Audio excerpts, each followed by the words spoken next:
welcome back to another revisit of Power Rangers Dino Thunder. For today's episode, we'll be taking a look at Truth and Consequences. Now, I have to say right off the bat that I forgot about one key detail that happened in White Thunder. Tommy Oliver gets fossilized by Trent as part of a trap that happened a while back in the previous episode. I can't believe I forgot about that. But thankfully I rewatched the episode, the recap of it specifically. And yeah, I kind of missed those sort of details. We don't get that very often with Power Rangers. And yeah, with Tommy Oliver out of commission for now, the Rangers need to decide about what's going on with this sort of Trent guy, as well as the White Ranger. Well, first you have to think about the White Ranger, but they started to get concerned about Trent himself, especially when he started to quit his job. And all this while there was all this like stuff about the White Ranger. I mean, David and Cassidy were pretty much still obsessed with trying to show the identity of him. And yeah, in this case, they're in for a treat because, spoiler alert, Devin ends up realizing that he forgot to film the White Ranger's identity. Instead, he films, brings over the footage of someone giving birth to a baby as part of his sister's project, I think. Yeah, that was kind of unexpected on their part. I kind of forgot about that. Made me laugh, realizing just how that sort of humor doesn't come by anymore with Power Rangers.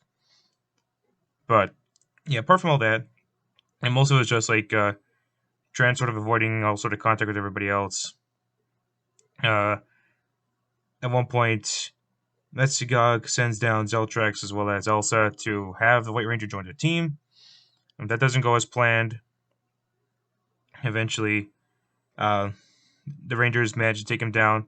At first, Trent doesn't want to attack them in his White Ranger form when he sees that Kira turns out to have been the Yellow Ranger. So the boys take him down. And after the battle, Kira meets up with Trent, wanting to see how things are going on with him. And he pretty much says, you wouldn't want to be with me because I am this guy, showing her the drawings of the White Ranger, which surprised her, but also upset the guys as well, especially Connor, since he's been sort of done with the White Ranger overall. During all this, Trent pretty much gets kidnapped by Metzigog, and now he's sort of forced to work with him to the capacity, but not quite. They wouldn't properly brainwash him to be on their team until later on. But afterwards, we get a Megazord fight, and they go after the Kylozord. The Rangers obviously obtained it this time around. I can't remember watching that. That was that as well as the Power Sword Zord were the first two Auxiliary Zords I saw. Because how I saw Dino Thunder was kind of hard for me to remember since it's been so long since I've seen Dino Thunder on TV properly when it first aired. I mean, 2004. It's 17 years from where we are today. But it's fun to revisit that. I love that as well as the fact that we get to see the double drill attack. And, yeah.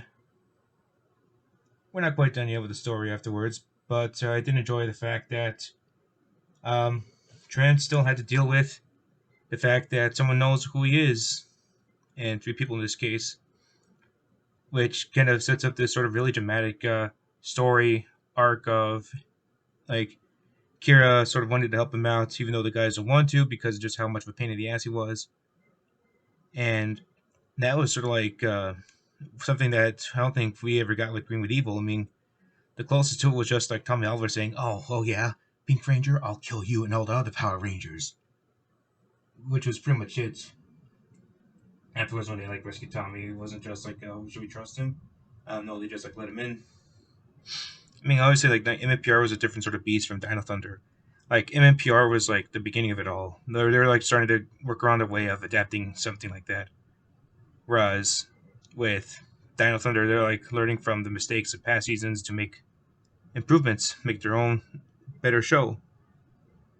Not to say that MMPR sucked, it's just that sort of thing I noticed when it comes to comparing how future seasons improved on it, especially since Dino Thunder is a spiritual successor to Mighty Morphin. They're trying to be into it since the 90s or Bubble, this, or all that sort of nonsense. Yeah. We're not quite done yet with the sort of Evil White Ranger arc, and we're about to get more of that very soon, because there's a lot to go over, but thankfully we won't just have to deal with the White Ranger, we'll also have to deal with a permanently morphed Black Ranger, Elder.